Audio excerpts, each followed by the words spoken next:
Hi, this is Linda with Readers Entertainment News, and we are here at the RT Convention in Chicago with author Julie Kramer. Welcome, Julie. Thanks so much, Linda. Thank you. I'm glad you came down to talk to us. I know you have a great series of books set in a newsroom with an investigative journalist, and our readers want to know about it. Can you give us a little details about that series? Well, I write what I know, and I write a series set in the desperate world of television news. I spent a career as a journalist, and now I've transitioned from journalist to novelist. Okay. But when I first started out, when I was in news, I always would think to myself, darn the facts. If it wasn't for these facts, boy, could I tell a story.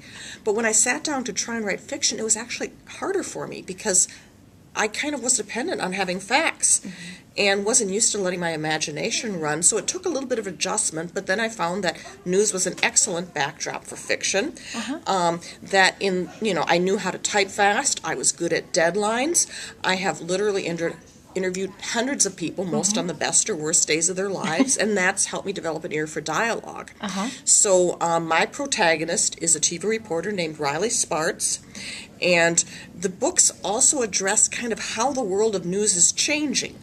And it creates problems for, the people who work in it, for viewers, and people who are being covered, and it addresses those kinds of issues. Okay. Now, so how much of you is in Riley? Well, there's a little bit of me. There's also a little bit of people I work with. People always want to know who the nasty boss is in my book, and I have to say that, I have to kind of stick with my books are works of fiction.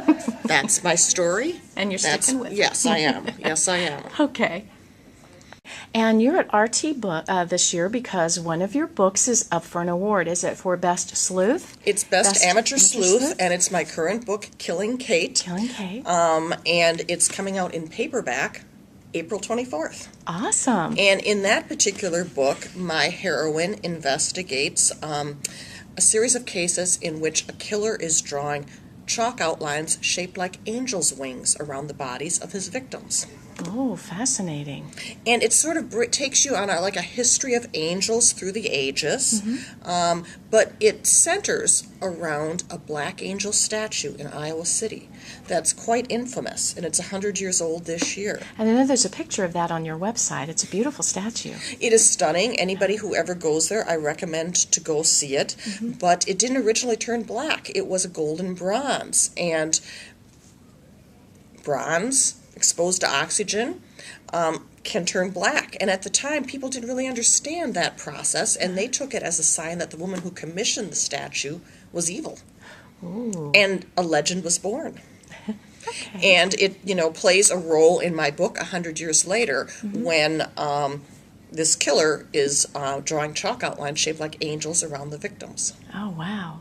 And then you also have a book coming out in August that is a little bit different. It's got the same investigative reporter, but it's each book different. She investigates a different type of story. Yeah. So they're each standalones. No one has to read them in order No, to... you don't have to read them in order. They have the same characters, and if you are the kind of reader who wants to read them in order, there are character arcs that you will pick up on, but they each are self-contained. Okay. And the one that's coming up in August 7th is called Shunning Sarah.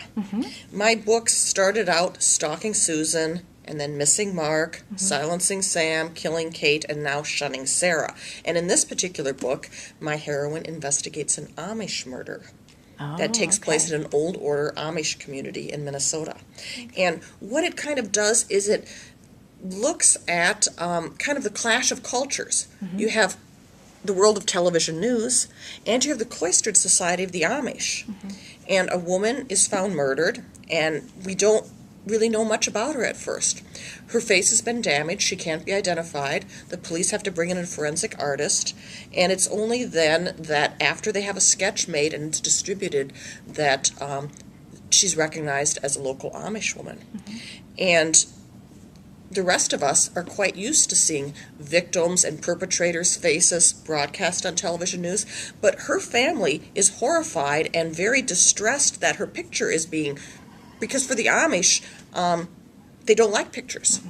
It's considered prideful. It's considered an action against, the ban on graven images, and they don't feel that it's helpful to the case to have her picture out there, and they take offense by it. So that's a very dramatic book. It's a tale of suspense, and like I said, it kind of examines this clash of cultures. Okay. And now on a fun note for the readers, they would like to know, usually, it's one question I get asked as an editor, who do you read? I read a lot of what I write, which are mysteries and thrillers. And I like to read series characters just because I kind of like to follow along in their life and see what's happening next.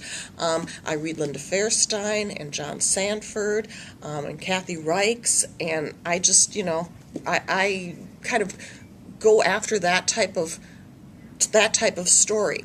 I like books that have strong female protagonists. Yes, I do too.